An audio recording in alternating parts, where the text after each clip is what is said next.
for a phony. And a phony at the mic. Quiet, numbskulls, I'm broadcasting. The Doctor of Discernment is now online. You know, much like my show, in that it's a local reaction to things that are happening on a federal level. Dispensing a daily dose of common sense. No prescription required. Wow, do I have a boatload of stuff for you, from the crazy to the absurd. Let's start getting into it because, I mean, it is bizarro world out there. And I say, if it's obvious to me, it should be obvious to everybody. Oh, wow. Who could have seen this coming? This is the Fourth Hour with Greg Belfrage. Hold on to your butts. Hey, good morning. Broadcasting from my basement bunker beneath Keller Radio. Welcome to the Fourth Hour. It is great to have you along. Again, if you're not a subscriber on YouTube, I hope you'll become one of my subscribers. We're up to 506 right now. Also, we're streaming on X. I'm picking up more folks on X who are following, and I appreciate all of you. So thank you so much for being a part of what we're doing. It's great to have you here. There was a story. This is from LifeSet, and it's a TSA whistleblower. The headline caught my attention. Somalis regularly flew out with suitcases stuffed with millions in cash. This is a former TSA agent at Minneapolis St. Paul International Airport talking about Somali men carrying suitcases packed with cash. This is crazy as you get into it. And this was, I want to give you Liz Jaska. Excuse me. It's Jaxa. Liz Jaxa is the TSA agent. And she says, well, I've actually seen a lot of things, but the most shocking is exactly that I saw suitcases filled with millions of dollars of cash, and the couriers were always small. He meant traveling in pairs, and they got through the checkpoint, and it just really absolutely blew my mind. The first time you open a suitcase and you see millions of dollars of cash. And she said law enforcement routinely documented the couriers. She said typically what would happen is a Leo or a law enforcement officer would come check their credentials. I don't know what kinds of questions they asked them, but their IDs were always documented and probably their plane tickets as well. So there is a trail of that out there. And I would believe with all the cameras at the airport that if they started there, they could probably find each and every individual that brought money through the checkpoint. Can you imagine this? Suitcases. I mean, I see stories like this and I really?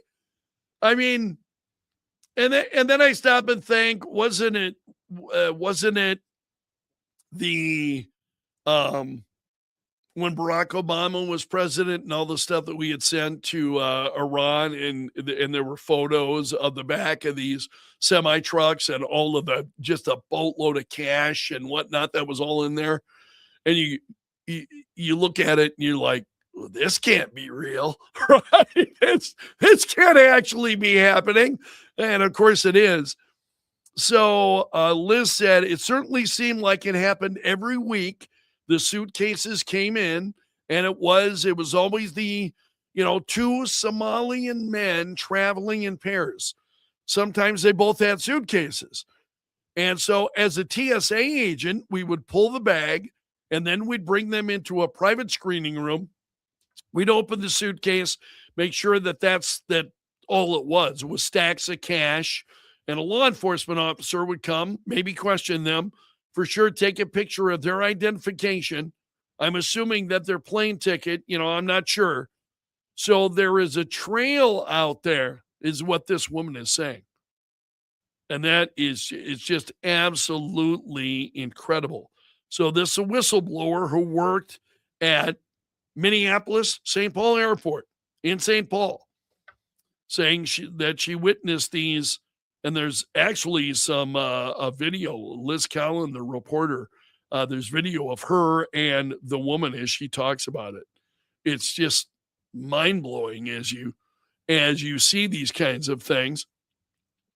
Also, the president's on True Social talking about blue slips again. He said the blue slips, now these are in Congress, the blue slips. And the president said is making it impossible to get great Republican judges and U.S. attorneys approved to serve in any state where there is even a single Democrat senator. So what the senators do, they've got a process. It's a longtime tradition. I don't know where it comes from, of the blue slip. So you're a U.S. senator and these people are nominated, or the administration wants to appoint them or nominate them. And you've got, the idea is because you are from the same state, you may have a better idea as to whether or not that person is qualified to serve. And so then the blue slip came up. So if you are a U.S. senator and a name comes up, for instance, if I was a senator and somebody's name comes up and I go, oh, man, no, bad idea. So I would submit a blue slip. And then the nomination is, boom, dead. Doesn't even happen. That's what the president is addressing. And so I'm going to start again. He's saying this is making it impossible then to get Republican judges, U.S. attorneys approved to serve in any state where there is even a single Democrat senator. If they say no, then it's over for the very well qualified Republican candidate. Only a really far left Democrat can be approved. It's shocking that Republicans, he says, allow this scam to continue. So unfair to Republicans and not constitutional. He said, I'm hereby asking Senate Majority Leader John Thune, a fantastic guy, to get something done. Ideally, the termination of blue slips. Too many great Republicans are being sent packing. None are getting approved. So this was the president earlier this morning. I would have asked Senator Mike Rounds about this. Senator Rounds was on the program today. I would have asked him about this, got his thoughts. So the president's calling for the termination of the blue slips. Also, as we talk about trade and what's going on, the tariffs, what's happening with the trade, Breitbart's got a story. The U.S. trade deficit shrank dramatically in September as the president's sweeping tariffs went into effect. So this data that was released today by the Commerce Department. And what it shows that U.S. exports jumped 3%. That's the highest level then in months. While imports rose very slightly, 0.6%. So you have exports from the United States jumping and imports gaining only slightly. And this story says the trade in inflation adjusted terms, the trade picture improved as well. The real goods deficit fell 5.6% in September. So there's a lot of good news with this. You can take a look at this story. This is Breitbart. Trump's trade policies drive sharp narrowing of a U.S. trade deficit. One of the things that I have said is that I really believe you've got to give these things time. You've got to wait and see what the impact's going to be of the president's policies. Whether or not they're working, it's going to take some degree of time. You cannot follow the really destructive policies of the Democrats and President Joe Biden and immediately think that you're going to be able to just turn things around on a dime, that it's going to take a degree of time. And I think more and more we are seeing that President Trump's policies are beginning to have, they're beginning to work. Pretty impactful. Senator Richard Blumenthal, he's responding to this. One of the big stories this morning is this seizure of this Venezuelan oil tanker off the coast of Venezuela. And I visited with Senator Mike Rounds about that earlier this morning near the end of I'm going to post the interview for you on Facebook. For those of you who follow me on Facebook, I'll post the interview there for you. And he talked about it and what's going on with that. So this is a Venezuelan tanker that was on its way to Iran, right? And the United States took it. U.S. forces came in, Coast Guard was there, and took over the ship. And what happens with the oil? We see the president joked about it, saying, "Well, we'll just keep the oil." So Senator Richard Blumenthal, who is just off the wall nuts at times, he said, even if the administration got a warrant to take the ship into custody, it's in international waters. The whole thing is crazy. He said it's still a significant escalation in the pressure campaign against Venezuela. And here it comes. He says, so it is, again, a step toward possible conflict without any authorization from Congress. If you notice this is what the Democrats are talking about, is we're going to war with Venezuela. And I'm like, how long is that going to last? The war. A war with Venezuela. How long will that last? Like 5 minutes? Let's relax, man. Let's relax. That is just a little bit too much. I mean, it's a conflict with Venezuela. We're moving toward. He said, clearly this seizure of an oil tanker with Venezuelan oil, even if it's a tanker that is illegally shipped to Iranian oil in the past, it's still a significant escalation in the pressure campaign. You know what? There needs to be significant escalation in the pressure campaign on a lot of fronts. Venezuela is one of them. But there needs to be, and it just cracks me up to listen to him. It's just like, well, maybe they got a search warrant, and maybe they were able to do this, and maybe Venezuela was taking oil to Iran, which they cannot do. But even considering that, this is just so. It's like these people turn themselves inside out into literal pretzels, trying to criticize everything this administration does.